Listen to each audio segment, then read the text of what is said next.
राधे राधे भक्तों। इस वीडियो में मैं आप सबके लिए एक गजेंद्र मोक्ष कथा लेकर आई हूँ।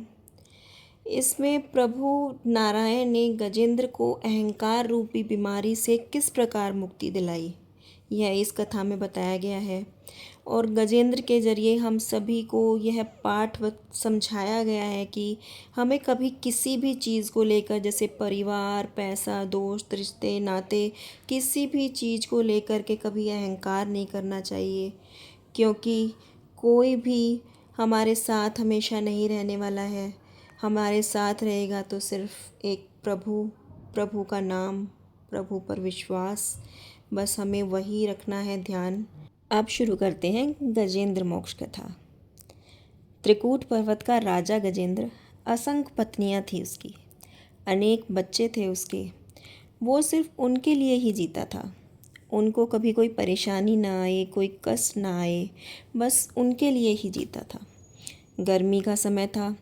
एक दिन वह अपने बच्चों और पत्नियों के साथ सरोवर में गया तो एक जल के ग्राह ने, मगरमच्छ ने उसका पैर पकड़ लिया। सब लोग स्नान करके बाहर निकले, गजेंद्र नहीं निकला। पत्नियों ने पूछा, आप अंदर ही रहेंगे कि बाहर भी आएंगे? गजेंद्र ने कहा, जल का कोई जीव है, इसे पता नहीं है मैं कौन हूँ। मेरा पैर पकड़ लिया है, ज़रा देना अपनी सूंड देना, निकालना ज़रा मुझको। पत्नियों ने अपनी अपनी सूंड से सूंड मिलाकर सबने उसे खींचने का प्रयास किया। गजेंद्र बाहर नहीं आ पाया। एक दिन बीता, 2 दिन बीते, 3 दिन हो गए, 4 दिन हो गए, लेकिन गजेंद्र नहीं निकल पाया। यहाँ गजेंद्र का रक्त निकलता रहा। वह पतला होता गया। एक एक करके पत्नियाँ अपनी सूंड हटाने लगी। गजेंद्र उनकी तरफ देखता और फिर कहता, अच्छा, थक गई हो, तुम थोड़ी देर बैठ जाओ, मैं थोड़ी देर में बाहर आ जाऊँगा। बाहर पत्नी बोली, थक नहीं गई, मुझे भूख लगी है। अब आपके साथ यह बाकी सब हैं, आपको घर ले आएंगी। एक पत्नी चली गई, दूसरी पत्नी चली गई। 1 हफ्ता हो गया। अब तो 2-2 करके एक साथ पत्नियां जाने लगी। और जब जब वो सूंड हटाती है ना, तो गजेंद्र को याद आती है, मैंने इसके लिए क्या क्या किया, मैंने इसके लिए कितना कुछ किया। अंत में एक पत्नी रह गई। बच्चे, पत्नियां सब चले गए। गजेंद्र को बेहोशी होने लगी। सामने खड़ी पत्नी भी बस सूंड स्पर्श कराए खड़ी थी, खींच नहीं रही थी। निकलना तो है नहीं इसको।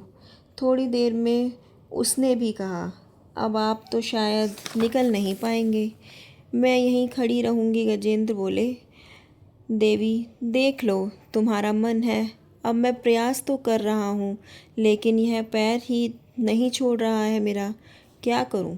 पत्नी बोली, ठीक है पतिदेव, अब अगले जन्म में आपसे फिर मिलना हो, ये ठाकुर जी से ऐसी प्रार्थना है।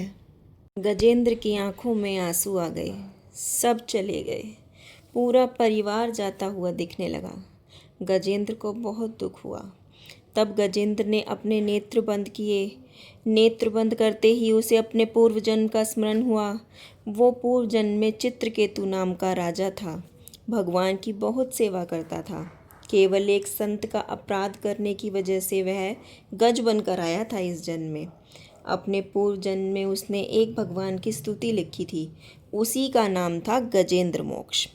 उस स्तुति का उसे अचानक स्तवन हो गया। अपने पत्नी बच्चों की उसे अब कोई याद नहीं थी। अब उसने अपने बच्चे, पत्नी सबका त्याग कर दिया।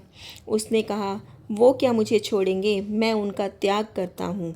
तब उसने ठाकुर जी का स्मरण करके गजेंद्र मोक्ष स्तुति का गान किया। स्तुति गजेंद्र मोक्ष में यह विशेषता है कि पूरी स्तुति में भगवान का नाम नहीं है। उसने बस पूरी स्तुति में ये कहा है कि चित्रलोकी के अधिपति हैं, जो ऐसा करते हैं, जो वैसा करते हैं, जिनके हज़ारों पैर हैं, हज़ारों हाथ हैं, हज़ारों पैर हैं, हज़ारों आँखें हैं, जो सबके प्रतिपालक हैं, पूरा विश्व जिनसे चलता है, पूरे विश्व का पालन जिनसे होता है। नाम नहीं लिया कि कौन है वो, कोई नहीं, बस जो भी हैं मैं उनको प्रणाम करता हूँ।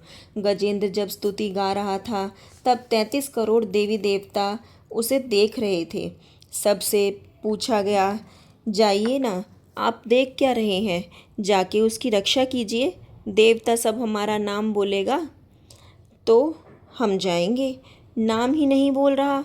गणेश जी बोले, अरे मेरे ही कुल में उत्पन्न हुआ है, कम से कम इतना ही कह दे कि हे गजानन, हे गणपति बप्पा, आप पधारो, तब मैं जाऊंगा। ब्रह्मा जी बोले, चतुरानन कहकर बुलाए तो मैं जाऊंगा। देवी जी बोली, अष्टभुजी देवी भद्रकाली कहे तब जाऊंगी। सब देवता खड़े हैं कि जब हमारा नाम बोलेगा तब जाएंगे। जब कोई नहीं गया तब शेष नाग पर विराजमान शंख चक्र गदा पद्मधारी ठाकुर जी ने गरुड़ जी को बोला, इधर आओ। लक्ष्मी जी बोली, कहाँ जा रहे हैं? वो बोले, गजेंद्र के पास। ठीक है, लेकिन उसने आपका नाम तो बोला नहीं। और देखिए, किसी भगवान का नाम नहीं बोला तो कोई नहीं जा रहा, आप क्यों जा रहे हैं? तो भगवान बोले, ऐसी लावारिस स्तुति है, किसी का नाम नहीं है तो मेरा अधिकार है उस पर, मेरी ही छाप है। तुरंत भगवान गरुड़ पर बैठ करके सुदर्शन चक्र हाथ में ले करके जैसे ही गजेंद्र के पास जाने लगे, वैसे ही गजेंद्र ने आकाश की तरफ देखा, नारायण आ रहे हैं। तुरंत सरोवर से कमल अपनी सूंड से तोड़ करके अपनी स्तुति के अंत में कहता है, नारायण खिल गुरो भगवन नमस्ते। हे नारायण, मैं आपको नमस्कार करता हूँ, आपको वंदन करता हूँ। ठाकुर जी ने तुरंत सुदर्शन चक्र से ग्राह का सिर अलग कर दिया और गजेंद्र को बाहर निकाला। इस तरह गजेंद्र मोक्ष कथा समाप्त होती है। इससे हमें यह शिक्षा मिलती है कि इस संसार में कोई किसी का नहीं है। जब तक किसी के काम आ रहे हैं तब तक ठीक है, नहीं तो कोई पूछेगा भी नहीं। सभी एक दूसरे से स्वार्थ के वशीभूत होकर ही जुड़े हुए हैं। बस एक ठाकुर जी ही हैं जो निस्वार्थ रूप से हमारे साथ रहते हैं, हमारा साथ देते हैं। हम उनके किसी काम नहीं आते, फिर भी वह हमारे सारे काम करते हैं, हमेशा हमारे साथ रहते हैं। इस नाशवान संसार में केवल एक भगवान का नाम, सिर्फ भगवान का साथ ही है जो सत्य है। और हमें ये कब मिलेगा? जब हम उनका ध्यान करेंगे। बस उनका मन में स्मरण रखो, आप खा रहे हो, पी रहे हो, कुछ भी कर रहे हो, बस प्रभु का नाम ध्यान रखो, क्योंकि इस संसार में कोई किसी का नहीं है, एक प्रभु ही हैं जो सबका साथ देते हैं। कोई भी कष्ट है किसी को मत कहो, सिर्फ किससे कहना है? हमें ठाकुर जी से कहना है, क्योंकि किसी के पास उसका हल नहीं है। हल कर सकते हैं तो सिर्फ वो ठाकुर जी, सिर्फ वही हैं जो हमारे हर कष्ट को दूर कर सकते हैं। अगर हम उनका नाम लेते हैं तो ऐसा कोई दुख नहीं है जो हमें दुखी कर जाए, जो हमें स्पर्श तक कर जाए। तो बस यही कहना है मुझको कि बस प्रभु का नाम लें, नाम जप करें।